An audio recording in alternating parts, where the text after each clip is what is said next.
Hello everyone, तो आज की इस वीडियो में हम भूगोल के लेसन 11 के क्वेश्चंस को सॉल्व करेंगे। तो लेसन 11 है आपदा एवं आपदा प्रबंधन। तो पहला क्वेश्चन है आपदा किसे कहते हैं।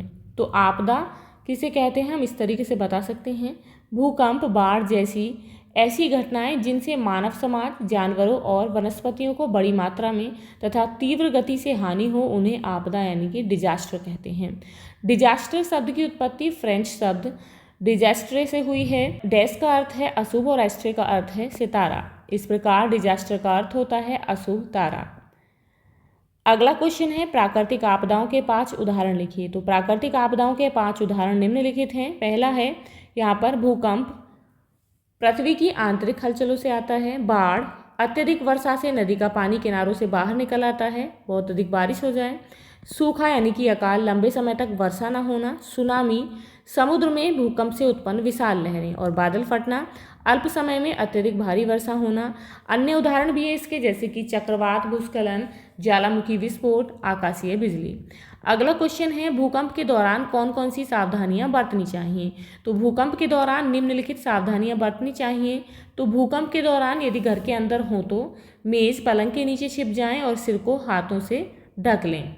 बाहर हो तो खुले मैदान में चले जाएं। पेड़ों, बिजली के खंभों और इमारतों से दूर रहें। गाड़ी में हो तो गाड़ी रोक लें और गाड़ी से बाहर ना निकलें। गैस, बिजली और पानी के मुख्य स्विच बंद कर दें। नेक्स्ट है भूकंप के बाद। तो भूकंप के बाद क्षतिग्रस्त इमारतों से दूर रहें। अफवाहों पर ध्यान न दें। रेडियो पर सरकारी सूचनाएं सुनें। अगला क्वेश्चन है बादल फटने से आप क्या समझते हैं, यानी कि बादल फटना किसे कहते हैं। तो जब किसी क्षेत्र में बहुत कम समय यानी कि कुछ घंटों में अत्यधिक भारी वर्षा होती है तो उसे बादल फटना कहते हैं। बादल फटने की घटनाएं अधिकांशतः पर्वतीय क्षेत्रों में होती हैं।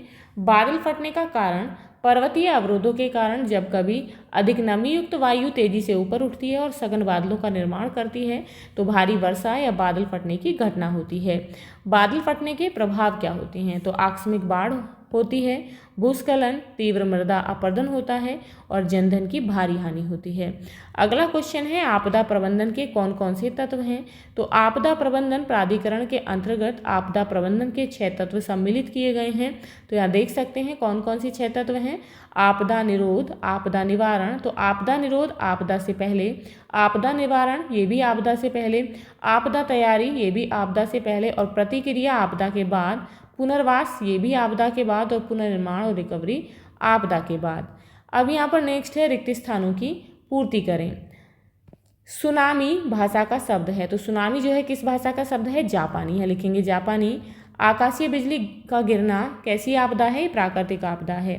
तो यहाँ लिखेंगे प्राकृतिक। संसद द्वारा आपदा प्रबंधन अधिनियम वर्ष किस में पारित किया, 2005 में किया गया। नेक्स्ट है आपदा पुनर्वास, आपदा के की अवस्था है। तो आपदा पुनर्वास जो है वो आपदा के बाद की अवस्था है, यहाँ लिखेंगे उपरांत या बाद। अब यहाँ पर नेक्स्ट है सही जोड़े बनाइए। तो पहला है राष्ट्रीय आपदा प्रबंधन प्राधिकरण, तो ये जो है किसके कंट्रोल में होता है, प्रधानमंत्री। उसके बाद है राज्य आपदा प्रबंधन प्राधिकरण, ये जो है मुख्यमंत्री। उसके बाद जिला आपदा प्रबंधन प्राधिकरण, जिलाधिकारी। तो ये थे आपके लेसन 11 के क्वेश्चन आंसर्स। आई होप आपको समझ आ गए होंगे। तो यदि आपको लेसन से या इसके क्वेश्चन से रिलेटेड कोई भी डाउट है, कोई भी क्वेरी है, तो आप मुझे कमेंट बॉक्स में कमेंट करके बता सकते हैं। तो मिलते हैं नेक्स्ट वीडियो में नेक्स्ट चैप्टर के साथ। If you like this video please like and share, and if you are new on this channel please subscribe the channel. Thank you.